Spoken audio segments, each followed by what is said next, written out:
Hello there, we're back. Another week of Ask Mark. And for those of you who don't know who the hell I am, this is the weekly segment where I come online and I answer the questions that you guys have posted in, my amazing subscribers. I pick a few each and every week and I go, let's answer these. Let's answer these in person because I think that everyone will get benefit from knowing the answers to these. So just before I get started, guys, thank you so much to everyone who tuned into the live stream last week. We had so much fun on Valentine's Day. Went over 3 hours in the end. We got like a good 20 or 30 questions answered. So really, really cool. We're going to do another one not too far in the future. So make sure you keep your ears peeled for that. Going to do another live stream at some point soon. So just keep your ears peeled, keep watching the videos, and you'll know when that is available. Guys, thanks so much for getting behind the channel in especially the last couple of weeks. We've had a whole bunch of new subscribers come online, so it's great to have you. Post your questions. I answer all of them, every single one. So make sure you post them, get involved with the channel. I love having you guys on here. And it just, it honestly just warms my heart the way you guys have been getting involved with it and subscribing to it. So we've got a few really cool questions today, so let's get straight into them. And the first one is from Jappy JJ. And Jappy JJ says, "Hey Mark, I'm a new subby. Great to have you, Jappy. I love your advice and how genuine you seem. Hope you do one of these again." Oh, thank you. So I was wondering, since you always say that sex is not the best thing you have to offer a guy, very true, if my decision to wait till marriage will make dating difficult. If so, what can I do to remedy that, and how do you suggest I bring it up to the guy that I'm dating? Thanks in advance. Okay. Jappy, no sex before marriage is an interesting one because you're absolutely right. Sex is never the best thing you have to offer a guy. It's never, never, never. And if you believe that, do not ever believe that. No one on this channel should be believing that after all my ranting about it. But sex is an important part of a monogamous relationship, and it's something that the sexual validation, it's something that men do really value. So the no sex before marriage is a more unusual mindset to go with it. And that's completely cool. That's what you obviously believe for spiritual reasons or whatever it is. The hard thing about no sex before marriage is that a lot of men just don't, it's just not their thing. And a lot of women, it's not their thing either. So for a lot of people, it's going to make you instantly incompatible with a really large group of people. So look, if this is your belief, 100% own it. Absolutely. Do not bend on that. Stick to it. If that's your belief, you should definitely go for it. And that's something that you've got to do for you. But you've also got to understand that just like if someone wants to have kids and someone doesn't, those two people could connect, they could have a lot of chemistry, but ultimately they're incompatible because they want different things. And a lot of men are going to want that boyfriend benefit of sex and sex on tap. And that's not an unreasonable thing for those particular men. It's just that they have a different belief to you. So moving forward, you're gonna have to understand that your pool will be smaller, but as long as you know where to meet those type of guys, you know, things like, a lot of it comes from church, so things like church, those spiritual areas, those types of places. As long as you have a source to meet those men and you're open about it, you can absolutely meet someone who has the same belief. Biggest thing I'd say is make sure you tell guys. So even, you know, you said when do you tell guys? First date, don't stuff around, because no guy, it's not like, oh, I like Italian food and you don't, so okay, I think I can get over this. No sex before marriage is not something that guys are going to typically bend on this for years and years, because it's just, for those particular men who don't resonate with that, it's not going to be their belief. So I would say be straight up, own it, be completely honest about it, first date, and you'll get through the ones who aren't that way, and you'll spend more time with the ones who go, yep, I knew from the beginning that this was her belief, and I want to stick around for that. So hopefully that answers your question, Jappy. Second question is a really good one, and it comes from Eliza Alekra. Hope I'm pronouncing that right. Eliza says, "Hi Mark. Obviously I've had some exchange with you on another one of your videos. I do remember talking to you, Eliza. Thank you for sending in your comments.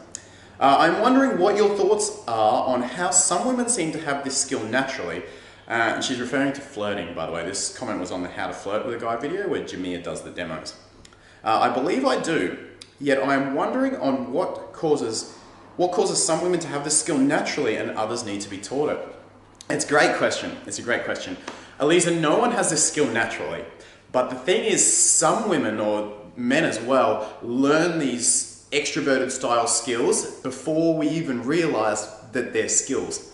So one of the kind of benefits of being an extrovert is you typically learn a lot of these social skills, grade 4, grade 6, grade 8, and before you even realize their skills, you're good at them. And you know, a lot of people go, oh, I'm not flirty, I'm not a flirty person, so I'm not going to learn to flirt. That's ridiculous. Flirting is just a skill like any other skill. I was an awful flirt. Absolutely terrible. And I learned it as a skill just by spending time around women and getting to meet women and connect with women and really starting to enjoy my interactions with women. So it's the same for any of these interpersonal skills. You know, us introverts generally are a little bit behind because we don't spend as much time socializing through middle and high school, and so those skills don't develop as quickly, and you kind of wake up maybe when you're 20, 25, 30 and go, how are these women so natural and why do I suck at this? And that's a completely normal reaction, but it's just that those women were fortunate enough to get some of those skills before we kind of even realized they were skills. And you'll have other skills, you know, you'll have that independence thing, you'll have other skills that introverts naturally get, which is things like, you know, being able to reassure yourself and having a really good sort of center, different things. And you'll have those, and extroverts might have to learn those skills more. So these are all just skills that we develop kind of through our early teenage years, and a lot of us don't develop necessarily the ones we want because we're not thinking about it at the time. So once we're adults, we go and we develop the ones we want. And flirting, best way to do that is to just spend quality time around men that you like. So quality time, and I mean as friends as well, not necessarily dates or anything, but the more you're around men, the more you're understanding the way men think and interact, the more you're going to have playful, fun interactions with them, and the more you're going to become a flirty person. So it's a skill that any of us can learn. I've learned it, you guys can learn it, you can learn it. No excuses for all of us not to be a great flirt, no matter how introverted we are. Next question is really cool, and it comes from Gloria. And Gloria writes in, my dilemma, Mark, is that I started talking to this guy from Tinder, so we haven't met each other yet. Cool, and it's been a few weeks now. We were supposed to meet a few days ago, but we hadn't made a full plan, like the times and where exactly to meet. So it's, yeah, okay, shifty plans.